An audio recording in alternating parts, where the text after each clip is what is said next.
देखिए ये question NEET 2013 तो नहीं है, पीएमटी 2013 होगा, क्योंकि नीट तब था नहीं, लेकिन लिखा है तो कोई बात नहीं। पीएमटी 2013 क्वेश्चन है। क्वेश्चन को ध्यान से समझा जाए। लिखा है bar magnet of length L and magnetic dipole moment capital M is bent in the form of an arc as shown in this figure. दिख रहा है आपको फिगर? तो magnetic the new magnetic moment क्या होगा? लॉजिक समझिएगा थोड़ा सा। अभी मैं इसके पहले वाले क्वेश्चन जो डिस्कस है,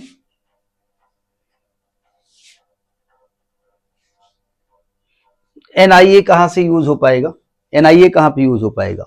जरा समझने की कोशिश करो। एनआईए यहां कहां दिख रहा है? करंट वरेंट कहां दिख रही है? देखो, अगर हम फर्स्ट केस ले लें, एक बार मैग्नेट ऐसा रख दें, ये बार मैग्नेट है, छोटा सा दिख रहा है आपको बार मैग्नेट, ये बार मैग्नेट है ना? ये इसकी पोल स्ट्रेंथ है, ये पोल स्ट्रेंथ स्मॉल एम ले लें, अभी इसके पहले वाले क्वेश्चन डिस्कस किया हमने।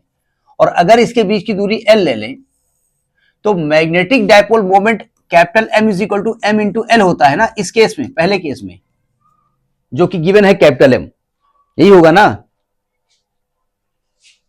अब जरा समझिए, मतलब जो एल है ना, वो ये जो दो पोल्स हैं, पोल हम आपको पढ़ाया गया होगा कि मैग्नेट में जो पोल होते हैं, पोल एग्जैक्ट उसके एंड पॉइंट पे नहीं होते हैं, यहां पर उसकी स्ट्रेंथ यहां ज्यादा होती है ना, ये लिया जाता है, मालूम है ना आपको?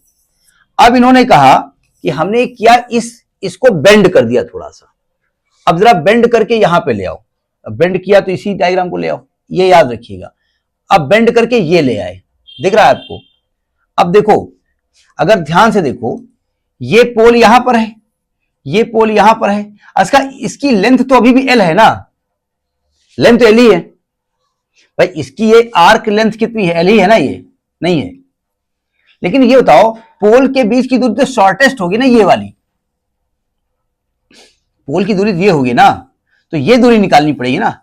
ये दूरी कितनी होगी? जरा समझने की कोशिश करो। ये रेडियस आर दिख रहा है आपको, ये रेडियस आर दिख रहा है आपको, ये 60 डिग्री दिख रहा है, तो क्या ये दोनों 60 नहीं होंगे? नहीं होंगे भैया, ये दोनों साइडें इक्वल हैं, इनके सामने के एंगल इक्वल होंगे, और ये 60 है तो 60 होंगे, नहीं होंगे? तो अगर ये आर है तो क्या ये आर दूरी नहीं होगी? यानी कि इस दोनों जो पोल्स हैं, जिनकी की पोल स्ट्रेंथ स्मॉल एम आपने माना है, इनकी बीच की दूरी स्मॉल एम है, तो नया जो डाइपोल मोमेंट होगा m1 मान लेते हैं, वो आपका स्मॉल एम इंटू आर नहीं होगा। लेकिन आर निकालें कैसे हम?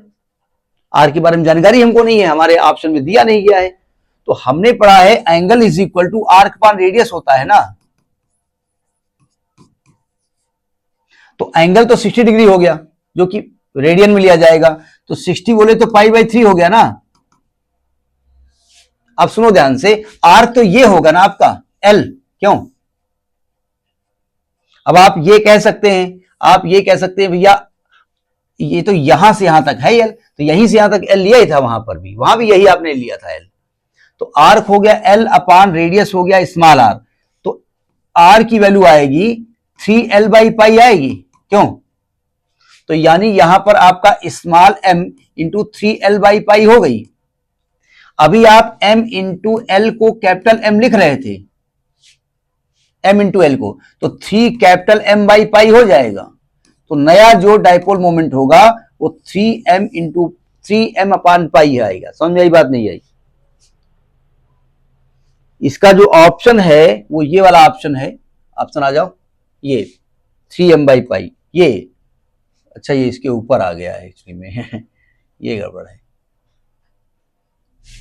अब इसको हटा दे, ये दिख रहा है ना, चलते चलते फिरते कुछ नहीं है, 3m/π, वो नीचे वाला आ जाएगा ना, इसमें नीचे वाला रब कर दो, 3m/π।